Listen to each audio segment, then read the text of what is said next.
Odd Thomas, a short-order cook in a small town called Pico Mundo, inherited an extraordinary gift from his mother. On the morning of August 14th, he sees Penny Callisto outside his apartment. She doesn't say a word to Odd, but he follows her anyway. Odd recounts that his father locked up his mother in an institution because he thought she was insane, so Odd has to hide his gift to avoid the same fate.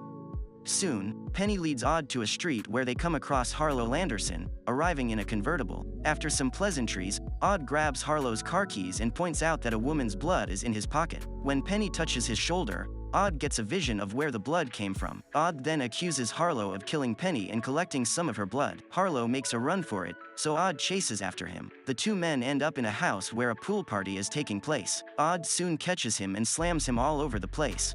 When Harlow sees a boy upstairs, he runs after him in an attempt to take him hostage. However, Odd follows him and hits him in the head with a lamp. Harlow engages Odd in a fistfight in a last attempt to escape, but Odd knocks him down. Harlow eventually gives up after Odd smashes his head against a mirror. When Penny approaches Odd again later, he assures her that she's going to a place filled with kindness and wonder. Odd notes that the dead people he encounters never speak, and he has yet to learn why. As Penny disappears, Police Chief Wyatt Porter scolds Odd for the destruction he caused at the house. Wyatt contends that they could have found another less destructive way to catch Harlow, but Odd argues that he had to stop him before he kills again. Before parting ways, Wyatt gives Odd a cover story so he wouldn't have to tell them about his psychic abilities. While Odd is walking home that night, he encounters faceless people wearing red and black bowling uniforms and asking for his help. Faceless people suddenly lift Odd and carry him to his apartment. However, an unknown figure guns them down. By the time they reach the building, only one man is left. Gunman hits Odd and the faceless man carrying him, but he manages to carry Odd to his bed. When Odd wakes up in the morning, he realizes that he had a premonition. While Odd is working at the diner, his girlfriend, Stormy Llewellyn, stops by for breakfast. Suddenly, a monstrous creature that only Odd can see enters the diner. Odd calls the creatures bodaks. He once met another man who could see bodaks, but one of them killed him once they learned he could see them. As the bodach wanders around the diner, Odd pretends that he doesn't see it even as the creature lurks in front of him. Odd believes that the presence of a bodach is a foreboding sign of bloodshed and mayhem. The bodach doesn't cause destruction, but they feed on it.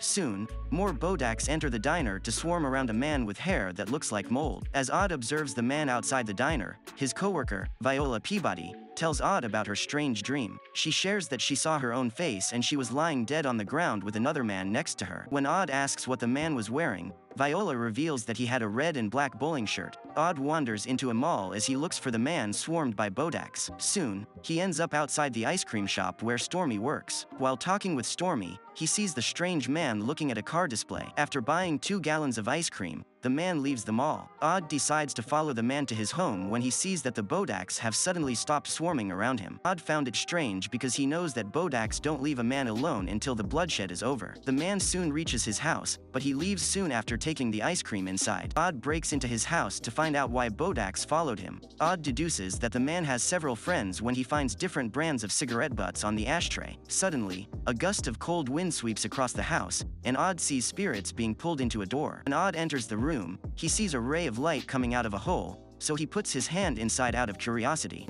No! Odd immediately takes his hand out when a black substance coming out of the hole starts covering the room. He runs out of the room upon realizing that bodaks are coming out of the hole. The hole turns into a vortex and tries to pull Odd into it, but he manages to leave the room and hide. Soon, a swarm of bodaks flies all around the house.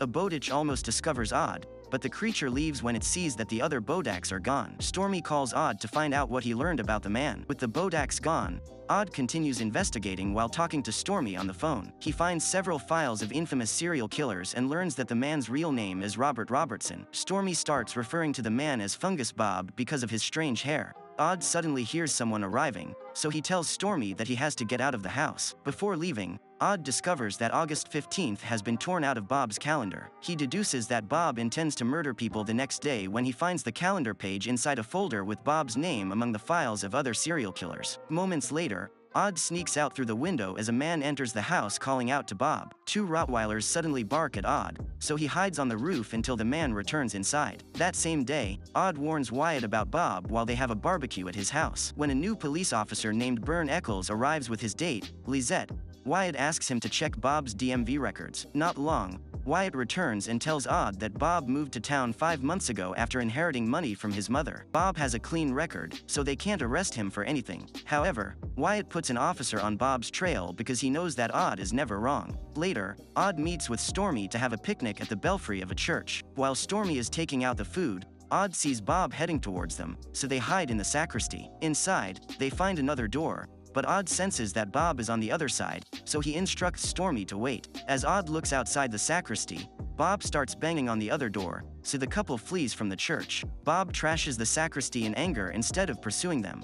The couple soon contacts Wyatt to report that Bob is destroying the church. While grabbing something to eat at the diner, Oz gives Odd a heart-shaped metal trinket that he requested. Odd asked Oz to make the trinket because he kept getting a vision of a bullet going through a heart. Later, Wyatt calls Odd to tell him that the church is trashed, but Bob didn't leave a single fingerprint. That night, Odd and Stormy end up outside a bowling alley while following a psychic trail. Odd is perplexed that they ended up there. Stormy asks him if the alley had something to do with his dream, but Odd points out that the uniforms are different from the bowling shirts he saw in his dream. When they go inside, they find out that the uniforms were recently changed from green and gold to black and red. Fearing that Bob would slaughter the employees at the bowling alley, Odd advises Wyatt to send an officer there to keep watch. When Odd and Stormy go back outside, Officer Simon Varner approaches them to ask him why he thinks Bob is dangerous. Since Odd can't tell Varner about his psychic powers, Odd claims that Bob got aggressive with him a few hours ago. Varner seems suspicious about his claims, so Stormy adds that Bob made advances toward her. Stormy notices the letters POD tattooed on Varner's forearm, so she asks what it means.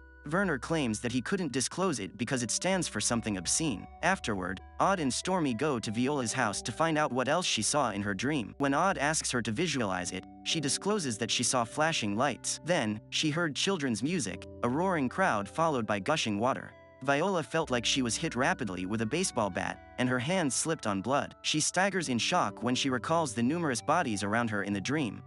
When Odd checks on Viola's daughters, he sees several bodaks hovering over them, but he doesn't tell Viola. Before leaving, Odd advises Viola to get out of the house without telling anyone where she's going. On the way home, Stormy expresses her concerns about Odd's safety, so he pulls over on the side of the road to calm her fears. Suddenly, they hear a woman screaming in the distance. Not far, Lisette is being chased by 2 Rottweilers. Soon after, a dog lunges at her. 2 gunshots ring throughout the yard. When Odd and Stormy reach Lisette, they see a man with a gun crying as he explains that he shot the dogs. Soon, the police arrive and discover that Lisette was hit in the eye and tied up before she was hauled to the yard, where the dogs chased her. Wyatt notes that the man who shot the dogs is a teacher named Kevin Goss. Odd informs Wyatt that the Rottweilers belong to Bob, so Wyatt instructs his officers to look for Bob. Before leaving the crime scene, Odd gives Wyatt his trinket and advises him to wear it. Later, Odd notices a white van stopping outside Stormy's apartment. He surmises that Wyatt sent someone to protect Stormy. When Odd gets home, he notices a gun on the floor and a light in the bathroom. Upon checking the bathroom, he discovers Bob's corpse in the bathtub. Odd realizes that someone is trying to frame him, so he deals with the corpse on his own instead of calling the police. After inspecting the corpse, Odd deduces that Bob has been dead for a while, concluding that Bob must have been a ghost when Odd saw him at the church. Odd surmises that Bob blames him for his death, but he doesn't know why. After wrapping up the body, Odd borrows his neighbor's car to hide it in the gas chamber of an abandoned prison. He sees numerous bodaks on the road on his way home, so he stops by Wyatt's house. While Wyatt is about to eat pie with his wife, he hears the doorbell. As soon as he opens it, he gets shot 3 times. Odd soon arrives at Wyatt's house only to learn that he's been shot. When Odd gets to the hospital, Carla informs him that the trinket saved Wyatt's life, but 1 bullet penetrated his body. When Odd goes back to Bob's house to investigate, he learns that Bob has been browsing sites about building bombs as well as Satanism. Bob had also been looking at moving vans for sale. Inside Bob's refrigerator, Odd discovers severed teeth and fingers. As he is about to leave, Bob's ghost appears. Bob tries to punch him, but ghosts can't harm the living. However, Bob can attack him by throwing furniture at him. When Bob slams the stove against him, Odd immediately notices the gas leaking, so he jumps out through the window before the house blows up. Odd soon realizes that the vision of the bullet through the heart was about Bob, not Wyatt, so he goes back to prison to inspect the corpse. When he looks at the wound, he discovers that the letters POD are tattooed on his chest. Odd concludes that Wyatt and Varner are working together, and their tattoos stand for Prince of Darkness. He surmises that Varner killed Bob and tried to frame him.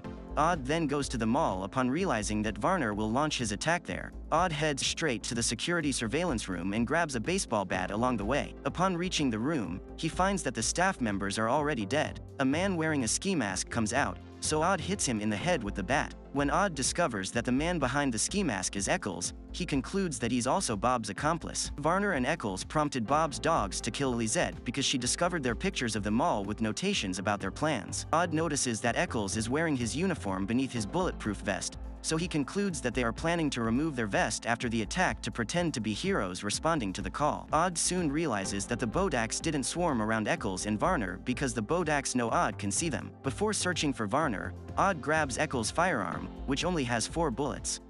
As he looks around the mall, Odd sees Viola and her daughters as well as the bowling alley employees. Odd immediately tells Viola and her daughters to leave the mall.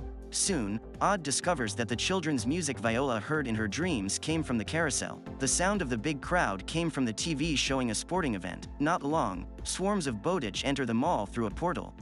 Panic ensues when a woman screams to alert people about someone holding a gun. People try to get out, but the automated security systems lock down the entire building. Soon, the gunman fires his weapon outside the ice cream shop. Odd shoots the gunman 3 times as he runs toward him, but he misses. After the 3rd shot, bodaks swarm around Odd to keep him from shooting the gunman. Odd struggles to make his way through the bodaks as the gunman reloads. He immediately shoots the gunman in the head when he reaches him. Odd slowly approaches the ice cream shop, fearing that Stormy has been shot. He's relieved when he sees Stormy emerge from the counter, but he soon realizes that the attack is not over when he sees Lisette's ghost. When he removes the gunman's mask, Odd recognizes him as the teacher who shot Bob's dogs. Varner is still at large.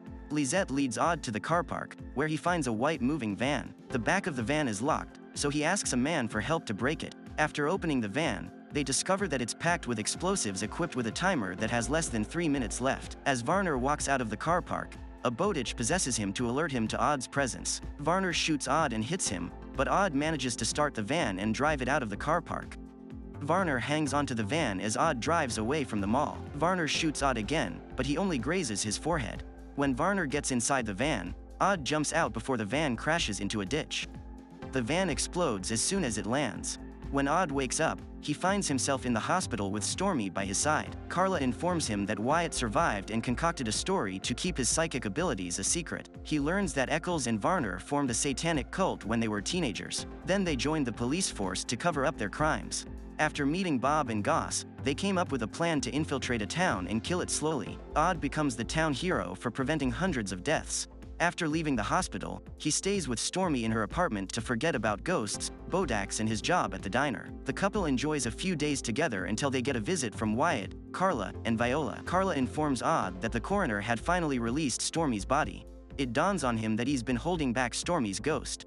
Odd already knew that Stormy died when he saw her at the counter, but he couldn't accept it. Wyatt encourages Odd to let Stormy go so that she can move on to the next life. Odd tearfully kisses Stormy and assures her that they'll see each other again. Soon, Stormy walks out of the apartment through the window and vanishes. Odd eventually heads to Las Vegas, where he intends to use his gift as he waits to see Stormy again. Want to watch movies similar to this one? You should check these recaps.